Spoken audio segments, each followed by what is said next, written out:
Chers spéculateurs, bonjour et bienvenue dans cette vidéo hebdomadaire du samedi en direct du chalet familial dans lequel je vais séjourner pendant 2 petites semaines. Donc on passe vraiment d'une température à plus 30 degrés à une température à 5 degrés.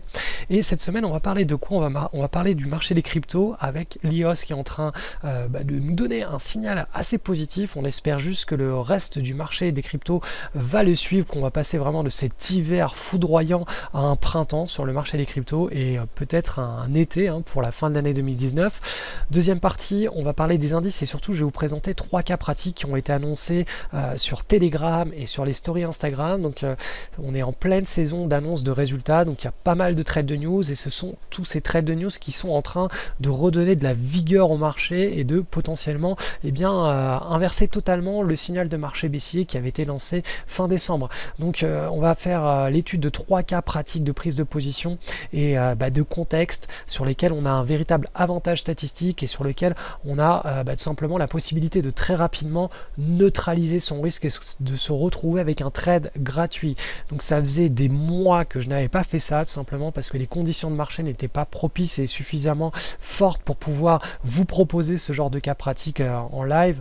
Et bien là, tout simplement, le marché est en train de redevenir assez fort et assez en bonne santé pour pouvoir faire ce genre de cas pratique, et j'espère qu'on pourra recommencer à en faire chaque samedi jusqu'à la fin de l'année. Ça signifiera tout simplement qu'on est en train de repasser en marché en range et idéalement même en marché haussier, donc on n'y est pas encore, mais on l'espère. Donc c'est parti pour cette petite vidéo hebdomadaire. Allez, on est parti pour le Trader Mindset de cette semaine qui est enregistré à Maurice juste avant mon arrivée en France dans le chalet et dans la neige. Donc on va parler cette semaine de 2 façons de générer une grosse performance en swing trading. Donc vous allez voir qu'on va rentrer vraiment dans des détails statistiques mais aussi dans des détails de personnalité, de caractère humain. Donc dans ce Trader Mindset, je vais vous présenter 2 approches de swing trading. Chacune, comme je vous l'ai dit, correspond à un tempérament humain qui est vraiment profond, qui est ancré en soi. Et c'est pour cette raison qu'en spéculation, plus que dans toute autre activité humaine, il faut apprendre à se connaître soi-même si l'on souhaite prospérer. On ne peut pas se mentir à soi-même, on ne peut pas faire abstraction de ses émotions, il faut vraiment y faire face. Donc les 2 approches que je vais vous présenter en swing trading, elles exploitent toutes les 2 les anomalies de marché structurelles les plus recensées dans les papiers de recherche académique. Donc il y en a vraiment des milliers de papiers, de statistiques, etc. Qui recensent donc les anomalies structurelles de marché sur plus de 100 ans. Et les 2 qui reviennent toujours, encore et encore, c'est le momentum et le PEAD, donc le Post Earning Announcement Drift, donc ce qui est tout simplement le trade de news sur publication de résultats. Donc si vous souhaitez en savoir plus sur ces 2 anomalies structurelles, simplement cliquez sur le lien en dessous de cette vidéo. Je vous explique tout ça dans un cours que je dispense qui est gratuit sur 7 jours. Donc avant de commencer ce Trader Mindset, je dois juste m'assurer d'une chose, c'est que vous compreniez parfaitement ce qu'est un R en trading. Le R, donc le R, c'est l'amplitude c'est l'amplitude de prix entre votre niveau d'achat et votre niveau de stop loss initial. Donc quand vous entrez sur un pattern, sur une action, vous allez définir votre niveau d'entrée en fonction de la forme de la consolidation, vous allez mettre votre niveau de stop loss plus ou moins bas. Et bien la distance entre les deux, ça représente un bloc, c'est ce qu'on appelle un R, c'est une unité de risque. On est prêt à perdre ce bloc-là, cette unité de risque sur le trade. Donc quand on entre sur un trade, on dit voilà, je risque un R, mais j'ai pour objectif d'en gagner 2, 3 ou même plus. Donc plusieurs blocs de risque à la hausse. Donc on est ainsi prêt à perdre un R pour en gagner 3 par exemple. Même en ayant tort une fois sur 2, on peut construire un joli patrimoine financier dans le temps si l'on respecte toujours cette unité de risque. Donc on perd 1 pour gagner un multiple de cette unité de risque. Donc on va parler du premier cas qui est le swing trader très actif, celui qui va passer vraiment une grosse quantité d'opérations au sein d'un semestre. Donc on va voir en détail qu'est-ce qu'il exploite, quelles sont ses appétences, ses qualités, ses traits de caractère et surtout les résultats qu'il va pouvoir générer sur les marchés financiers. Donc on va voir tout simplement comment est-ce qu'il construit sa performance. Donc le swing trader très actif. Alors la première façon de swing trader consiste à capturer un grand nombre de petits mouvements de prix. qu'on va trader beaucoup, mais plein de petites variations. C'est-à-dire, quand je dis petites variations, c'est des variations de l'ordre de 20 à 30%. Ce n'est pas des variations en intraday, c'est des variations sur plusieurs semaines qui vont dessiner 20 à 30%. Donc, pour simplifier, c'est 2 à 3 unités de risque, 2 à 3 aires d'amplitude. Donc, ce type de mouvement se développe sur quelques semaines et rarement plus de 2 mois. Donc, en général, un trade, c'est moins de 2 mois. Cette approche colle à une réalité authentique du marché qui est que chaque semestre, de nombreuses actions enregistrent ce genre de mouvement des prix. Ainsi, placer une centaine de paris sur cette même période, eh bien cela, ça va permettre à un swing trader daily qui est très actif de capitaliser sur ce comportement de marché. Donc le résultat de la distribution de ces gains, de ces pertes et ces performances, ça ressemble à ça. C'est vraiment une caricature, mais qui est très représentative de la réalité authentique des marchés financiers quand on souhaite exploiter un grand nombre de petits mouvements. Donc il va déjà avoir 20% de ses trades qui seront revendus sur un objectif de 3R. Donc s'il se dit voilà, je risque une unité de risque pour en gagner 3, sur 100 trades, il n'y aura que 20% de ces opérations qui vont effectivement atteindre son objectif à 3R. Ensuite, il va avoir 10% de ces trades gagnants qui, eux, vont bien monter, mais n'atteindront jamais le R3, donc les 3R, son objectif. Donc du coup, il va faire du suivi de tendance en collant vraiment la tendance. Et ça va lui permettre, dans la majorité des cas, de sortir 2 R de gains en moyenne. Donc vous avez compris, toute la performance de ce trader va se faire sur les 20% de transactions où il clôture avec 3R sur objectif et les 10% de ses trades où il fait du suivi de tendance en essayant d'atteindre les 3R, mais au final, il va enregistrer en moyenne 2R de gains. Ensuite, il va avoir 40% de ses trades qui seront coupés flat, c'est-à-dire sans perte ni gain. Et on va y revenir parce que c'est une énorme qualité que ce trader doit entretenir pour être efficient avec ce genre d'approche.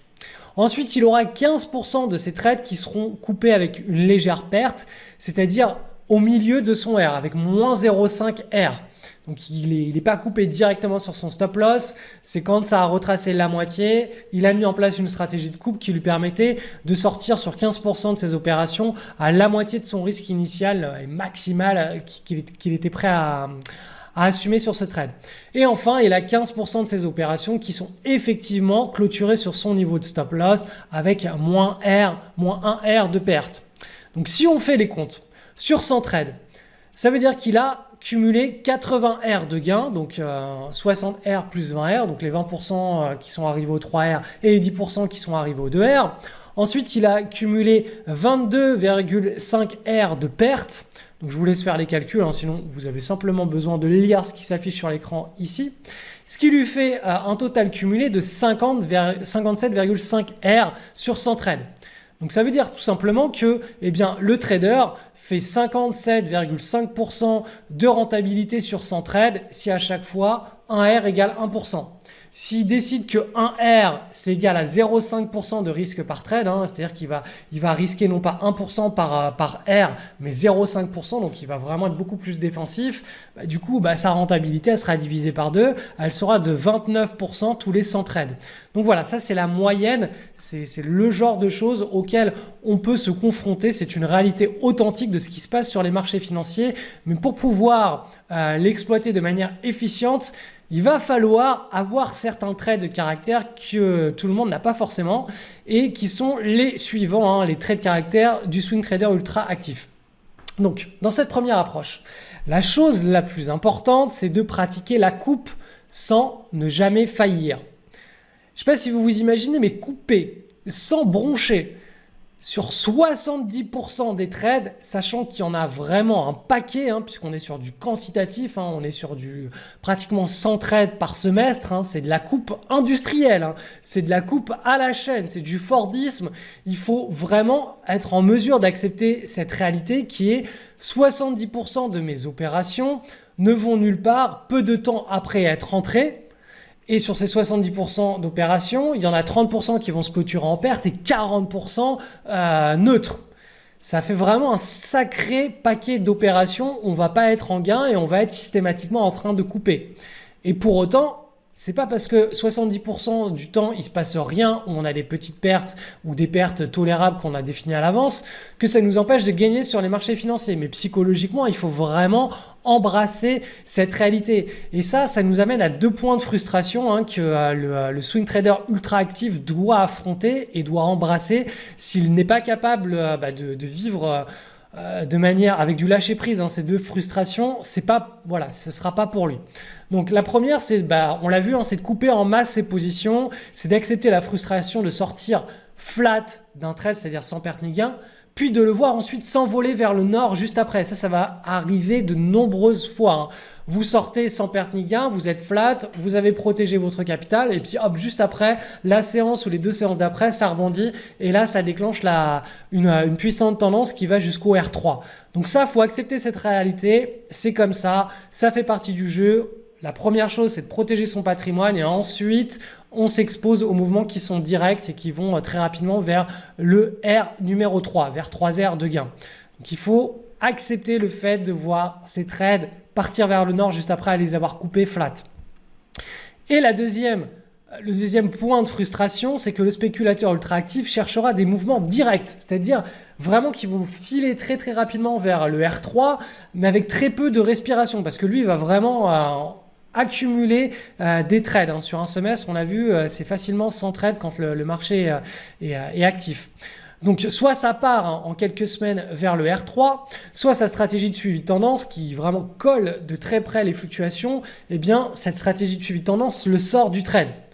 Et là aussi, il s'expose donc à un deuxième point de frustration qui est de revendre sur un objectif de 3R. Donc il revend sur ces 3R et puis après il va voir de temps à autre son action atteindre 5, 10, 15 voire 20 R de hausse, mais sans lui, puisque lui il aura revendu l'intégralité de sa position sur 3R. Donc vous voyez, 2 points de frustration, le fait de revendre sur 3R et puis de voir l'action continuer à s'envoler, ou le fait de sortir neutre mais de voir l'action juste après rebondir et atteindre les 3R. Donc il faut embrasser ces 2 points de frustration.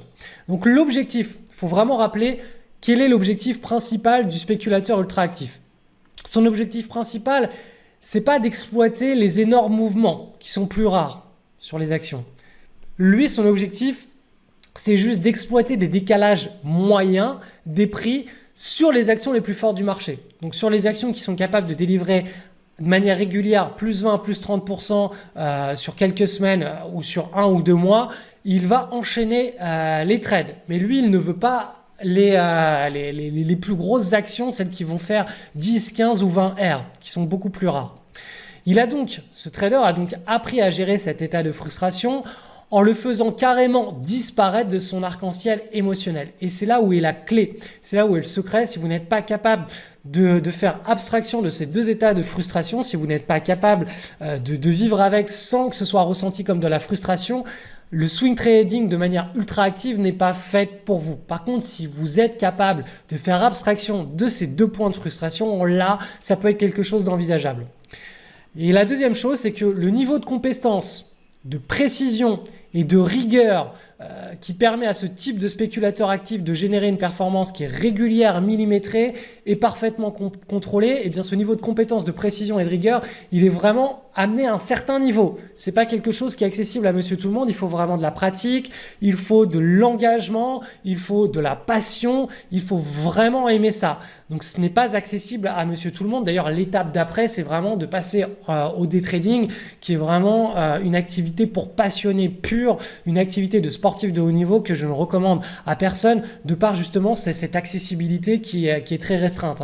Pour moi, le day trading, c'est un petit peu comme vouloir concourir aux Jeux Olympiques. Monsieur tout le monde ne veut pas concourir aux Jeux Olympiques. Monsieur tout le monde veut simplement être en forme, se faire plaisir, être en bonne santé, profiter de la vie le plus longtemps possible et de par son activité sportive, obtenir 80% des résultats positifs pour 20% d'efforts. Donc c'est vraiment l'approche Pareto.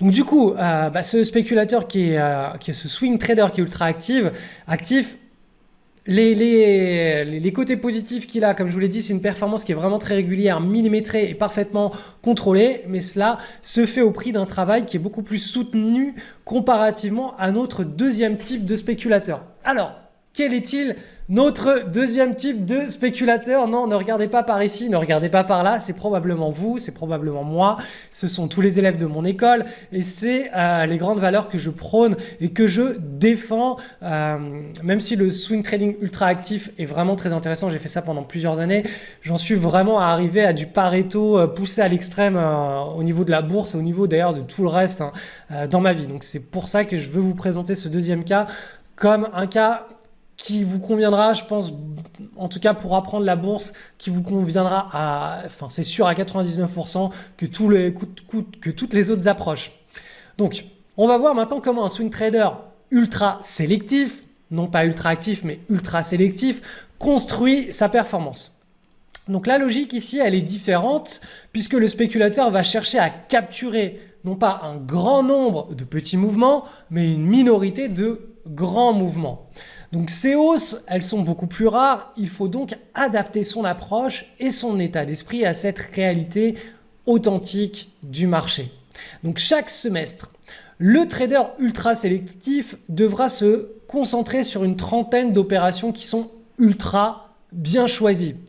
Donc qu'est-ce que ça implique? Ça implique qu'il devra avoir une stratégie de coupe qui sera moins agressive, pour laisser respirer beaucoup plus le mouvement et le scénario se réaliser. Donc ces coupes seront beaucoup moins agressives que le premier spéculateur qui fait du quantitatif. Pourquoi? Parce que le deuxième spéculateur qui est sélectif ne joue pas sur les grands nombres, mais joue sur la qualité. Ensuite, sa stratégie de coupe devra donc laisser respirer davantage les prix après son entrée en position. Parce que ça ne va pas partir directement vers le nord, il va laisser beaucoup plus respirer. Ensuite, sa stratégie de suivi de tendance, on ne parle plus de la coupe mais de suivi de tendance pour accompagner le mouvement, elle aussi, elle sera beaucoup plus permissive. Pourquoi? Eh bien tout simplement pour laisser respirer les consolidations et les extensions de prix se dessiner dans la tendance. Cette tendance ne va jamais aller directement à 10, 15 ou 20 R. Il va lui falloir du temps pour se dessiner, il va lui falloir des respirations. Donc la manière d'accompagner cette tendance va être beaucoup plus permissive. On va beaucoup plus laisser respirer le trade. Donc vous l'avez compris. On a une stratégie de coupe qui est beaucoup moins agressive, on laisse beaucoup plus respirer le trade sur la coupe et on laisse aussi beaucoup plus respirer le trade sur le suivi de tendance, sur l'accompagnement de l'accident positif. Donc ce spéculateur ne cherchera pas à revendre sur un objectif, mais à accompagner le mouvement jusqu'à son retournement. Ce type de mouvement se développe souvent sur quelques mois et parfois sur plusieurs trimestres. Donc on est sur des unités de temps ou des temps de détention qui vont bien au-delà des 2 mois du swing trader ultra actif. On est sur des temps de détention qui sont beaucoup plus longs quand on fait du qualitatif. Donc ce type de mouvement, avec cette approche, le spéculateur s'expose à des accidents positifs de richesse qui peuvent, on l'a vu, atteindre 5, 10 et parfois plus de 20 R, c'est-à-dire un gain 20 fois supérieur à la perte maximale et initiale que l'on tolérait sur le trade. Donc cette approche de la spéculation, elle réclame quelque chose de quand même assez particulier. C'est un niveau de conscience et un certain niveau de philosophie. Alors pourquoi est-ce qu'on parle de conscience et de philosophie en bourse? Là, vous allez vous dire, ok, là, il a craqué, ça y est, il nous fait du Platon. Pas du tout. Vous allez comprendre. Les marchés sont les seuls maîtres de la taille des accidents positifs de richesse qui peuvent être encaissés sur les actions. Quand vous prenez un pari sur une action et vous vous dites je vais faire du suivi de tendance mais je ne sais pas si ce trade va me rapporter 3 R, 5 R, 10 R ou 15 R ou 20 R. Vous devez faire confiance au marché, vous devez avoir une certaine forme de lâcher prise et au final vous remettez un petit peu les clés ou voilà l'intensité et l'amplitude de ces accidents positifs aux humeurs du marché. Donc quand on est dans un puissant bull market, un puissant marché haussier, les mouvements de hausse de nos trades, eh bien, ils vont régulièrement dépasser les 8 à 10 R de gain. Tandis que quand on est dans un marché où les indices boursiers sont en range ou sont ultra volatiles, eh bien là, la norme sera davantage de capturer 3 R de gain. Donc c'est vraiment le marché qui va dicter la taille de nos revenus. Donc on aura beaucoup moins de régularité à travers les semaines et les mois, mais par contre, on aura certains mois et certains trimestres des énormes décalages à la moyenne de par le fait que toutes les planètes sont alignées, tous les marchés sont vraiment bien haussiers et là, il décide de rémunérer grassement les accidents positifs de richesse. Donc, quelles sont les qualités que ce spéculateur va développer ou doit développer par rapport au spéculateur qui est ultra actif? Les qualités du spéculateur ultra sélectif, ça va être davantage le lâcher prise, la patience et, on l'a vu, le qualitatif plutôt que le quantitatif. Et quand je dis qu'il faut avoir du lâcher-prise et de la patience, c'est vis-à-vis de l'acceptation des périodes de disette qui peuvent parfois durer plusieurs mois. Quand le marché entre en range ou dans un marché baissier et que notre gagne-pain se fait sur des jambes haussières de marché, il faut être dans du lâcher-prise et dans de la patience parce que ça peut durer plusieurs mois, voire plusieurs trimestres, d'être face à un marché où il n'y a pas de hausse et où tout simplement on ne va pas saisir d'opportunités à la hausse, donc il faut rester en retrait. Donc voilà, on est vraiment plus dans le lâcher prise et la patience, d'où quand je vous parle de philosophie et de niveau de conscience, il ne faut pas vouloir toujours forcer les opérations, forcer les choses dans la vie. Il y a des moments où les cycles sont favorables à nos routines, d'autres où les cycles ne sont pas favorables à nos routines. Pour autant, il ne faut pas lâcher les routines car c'est elles qui, dans le temps, vont nous permettre de construire des choses très grandes. Mais donc, il y a une contrepartie, la contrepartie qui est positive pour le spéculateur qui est ultra qualitatif. Ça va être tout simplement qu'il aura accès à toute la dimension d'une approche Pareto de la bourse. Donc, l'approche Pareto, c'est faire le minimum d'efforts pour en tirer le maximum de gains. Donc, l'approche de Pareto, c'est faire les 20% d'actions qui rapportent les 80% de résultats. Donc, c'est-à-dire, le spéculateur ultra qualitatif, il va réduire au minimum acceptable les 4 choses suivantes. 1, ses efforts, tant au niveau de son apprentissage que dans son nombre de prises de position, que dans son temps qu'il va allouer à sa routine quotidienne, tant au niveau de ses compétences. Il n'aura pas besoin de développer des grandes compétences, d'y passer autant de temps que le spéculateur actif, ultra actif. Il aura moins besoin de niveau de compétences et d'apprentissage. Bref, son niveau d'effort, les 4 choses que je viens de vous citer, il va pouvoir vraiment les baisser au niveau minimum acceptable, tout en s'exposant à une magnifique rentabilité qui est très proche, qui est à 80% proche de celle du spéculateur, du swing trader qui est lui ultra actif. Donc cette approche de type Pareto, c'est celle que j'enseigne, je vous l'ai dit, aux élèves de mon école, le spéculateur libre. Ne me demandez pas comment la rejoindre, c'est juste 10 jours par an, ça se fait au mois de septembre, sinon le reste de l'année, c'est terminé. Donc tout ça pour rebondir sur une chose. Il y a un petit génie français de la spéculation qui a réalisé plus 3400% et plus 8600% pendant un concours boursier. Donc c'était, je crois de mémoire, c'était 2003 et 2004 ou 2004 et 2005, les années. Et je vais vous livrer son secret. Vous allez voir que ce n'est pas du tout un secret, mais simplement on va analyser ensemble les mécanismes que ce spéculateur a utilisés. Pour moi, c'est vraiment un ovni de la spéculation comparativement à tout ce qui se pratique sur les forums boursiers habituels.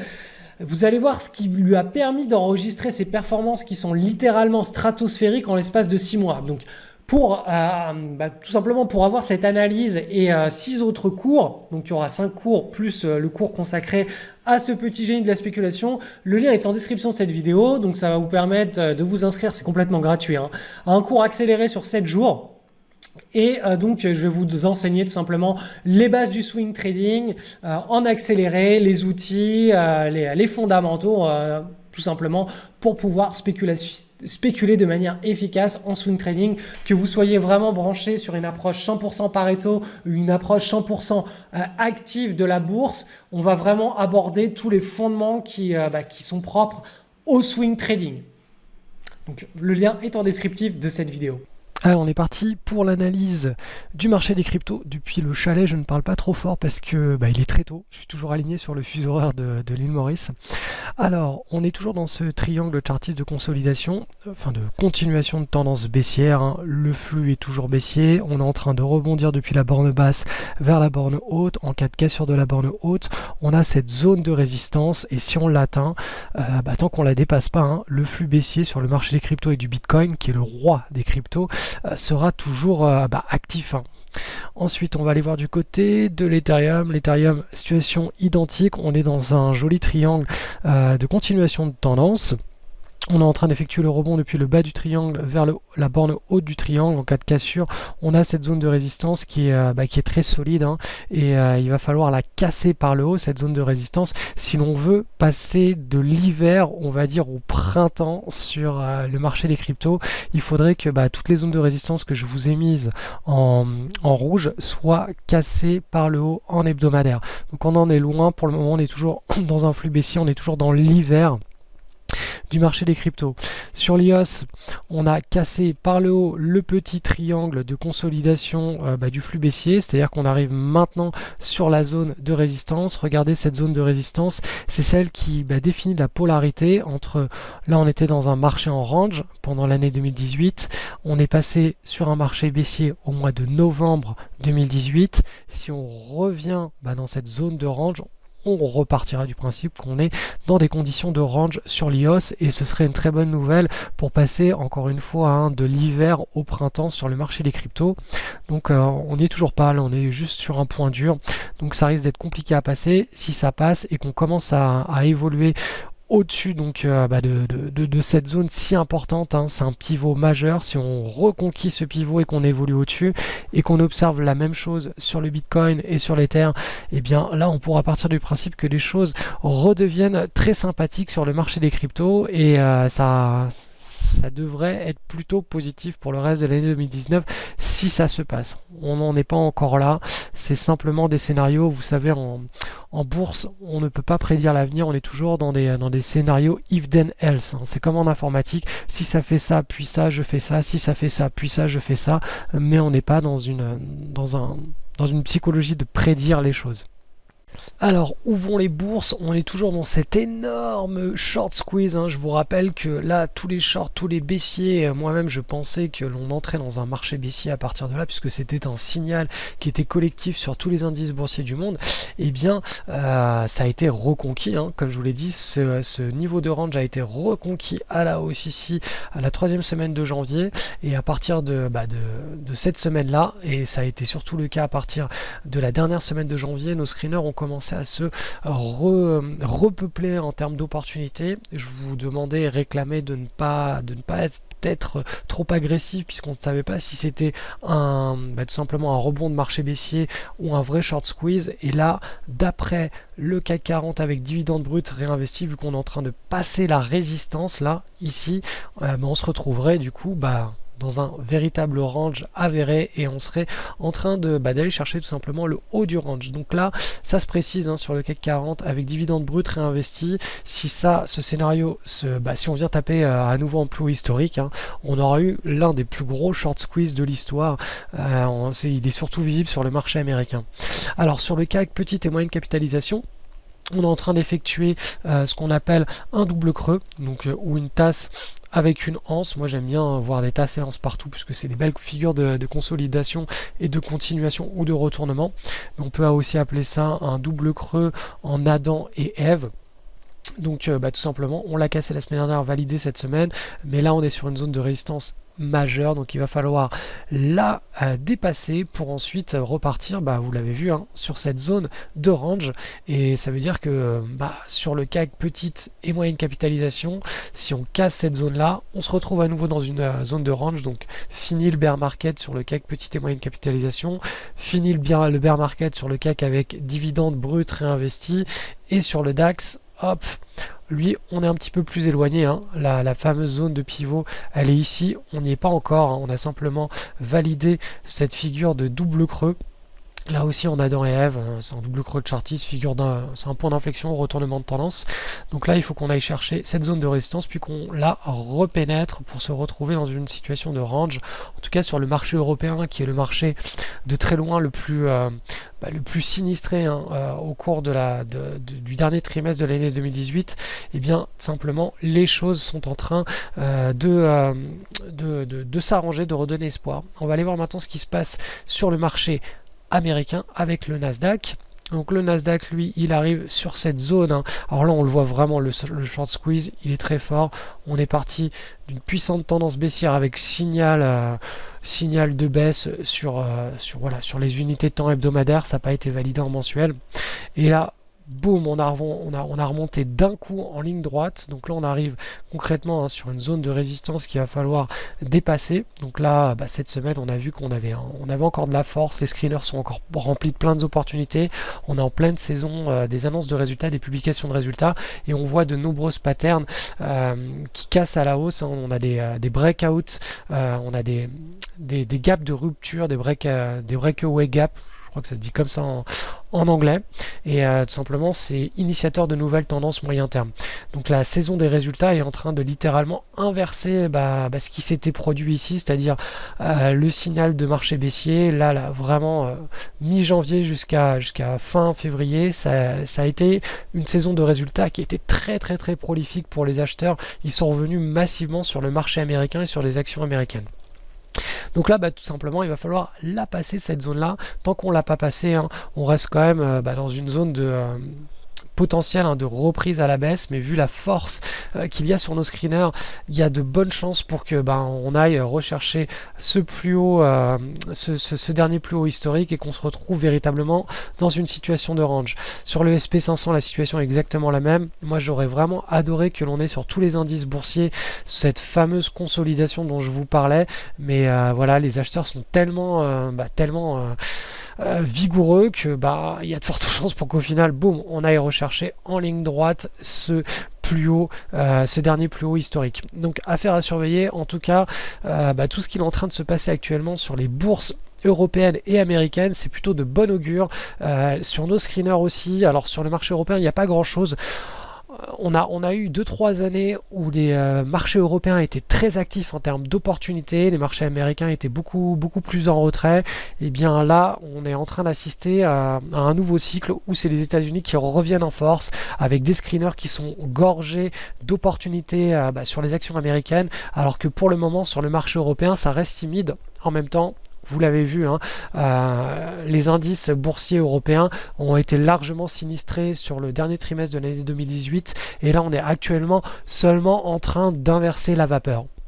Donc on va voir maintenant ce qu'une période de saison de résultats impose en termes de positionnement, c'est-à-dire de timing sur les entrées de position, pour éviter de se retrouver en situation de risque.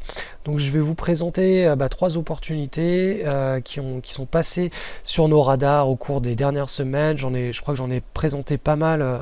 Toutes d'entre elles ont été présentées sur Telegram ou dans les stories Instagram. Donc la première, c'est Orly, O-R-L-Y, donc c'est une action qui est cotée sur le marché américain.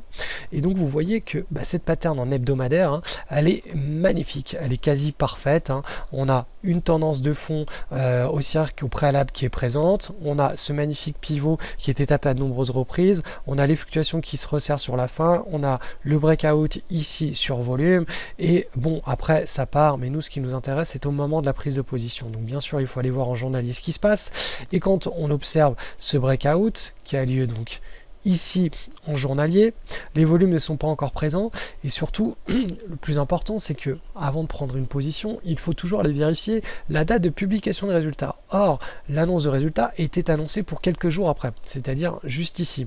Donc typiquement, on ne reste pas en position, on ne prend pas de position juste avant une annonce de résultat. On va plutôt essayer de timer sa prise de position, son entrée en position en même temps que l'annonce de résultat tombe, ou en tout cas que les opérateurs réagissent à cette annonce de résultat, de manière à ce que s'ils réagissent positivement, on soit embarqué dans un train à la hausse, c'est-à-dire s'ils se mettent à acheter vigoureusement, et si tout simplement ils réagissent négativement, nous on n'est pas embarqué dans le train à la hausse, puisque ça va ouvrir avec un gap baissier, ou ça va tout simplement partir vers le sud. Donc typiquement, quand vous voyez ce genre de breakout, il faut attendre. Donc soit vous pouvez timer votre position en même temps que l'annonce de résultat avec un ordre à plage de déclenchement, boum, vous entrez, soit vous entrez suite à avoir clôturé. Une fois que les marchés ont clôturé, vous observez donc le soir tranquillement au chaud quand il n'y a plus d'effervescence sur les marchés, et bien ce qui s'est passé pendant la séance d'annonce des résultats. Et là vous voyez qu'on a des volumes extraordinaires, on a une belle séance de hausse, ça a ouvert avec un gap à la hausse d'ailleurs, et voilà, il y a de la vigueur. Donc là on peut mettre en place une stratégie de prise de position avec un stop en dessous de la pattern, et ensuite partir pour surfer cette tendance. Et encore une fois, l'idée c'est de multiplier ce genre de trade, hein. On ne va pas faire all-in sur une opportunité, on va multiplier tout un tas de petits paris. Certains d'entre eux, comme je vous l'ai dit, vont se retrouver avec des pertes, d'autres flat, c'est-à-dire sans perte ni gain, et une autre minorité, donc un tiers avec des gains significatifs. On ne peut jamais prédire à l'avance lesquels seront gagnants, perdants ou neutres. C'est pour ça qu'il faut vraiment gérer son risque. On appelle ça du money management, et mettre des petits trades avec des petits risques qui sont bien maîtrisés sur un nombre significatif d'opportunités au cours d'une année, 2 années, 3 années, etc.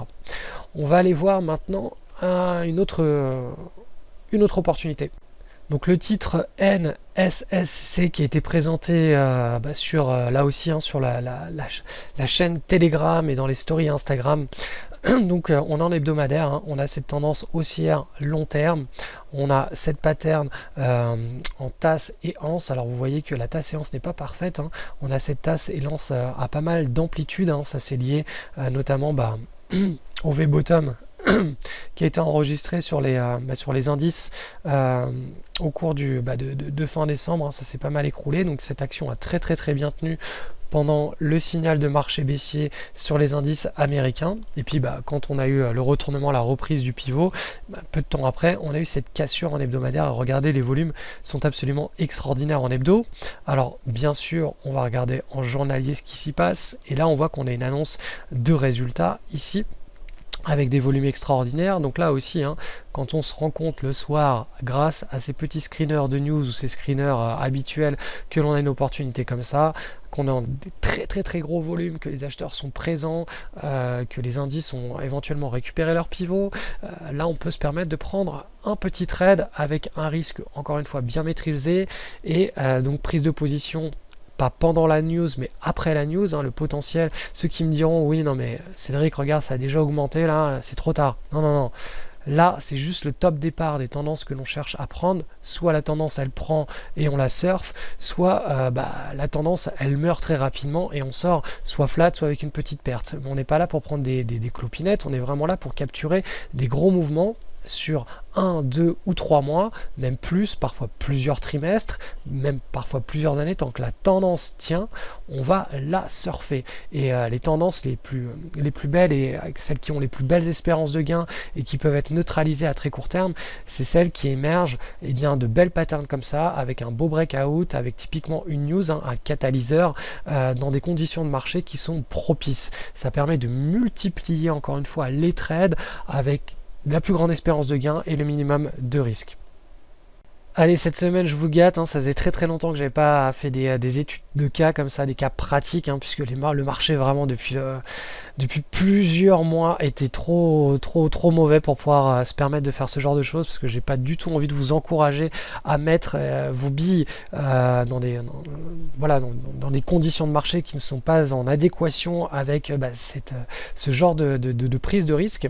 Donc on a cette action Now, N-O-W, qui a elle aussi été présentée sur la chaîne Telegram et dans les stories Instagram pendant la semaine, hein. Donc on a une puissante tendance haussière de fond, on a cette pattern en tasse et anse. Alors l'anse est très petite dans le temps, on a ce double creux qui est assez profond, mais comparativement à l'amplitude de la tendance de fond, au final la retrace n'est pas si forte que ça, et on a bien sûr cette cassure à la hausse avec des puissants volumes. Donc on est en hebdomadaire, on passe en journalier, et là encore une fois on est en pleine saison des annonces de résultats. Donc on a ce gap à la hausse. Donc gap, c'est un trou de cotation, c'est à dire que la veille les cours ont clôturé ici, ils ont ouvert le lendemain ici. Pourquoi? Parce que entre le soir et le lendemain matin, la publication de résultats a été faite, les opérateurs en ont pris connaissance, ils ont très bien réagi. Du coup, les premiers échanges, les premières cotations se sont faites beaucoup plus haut que la clôture de la veille.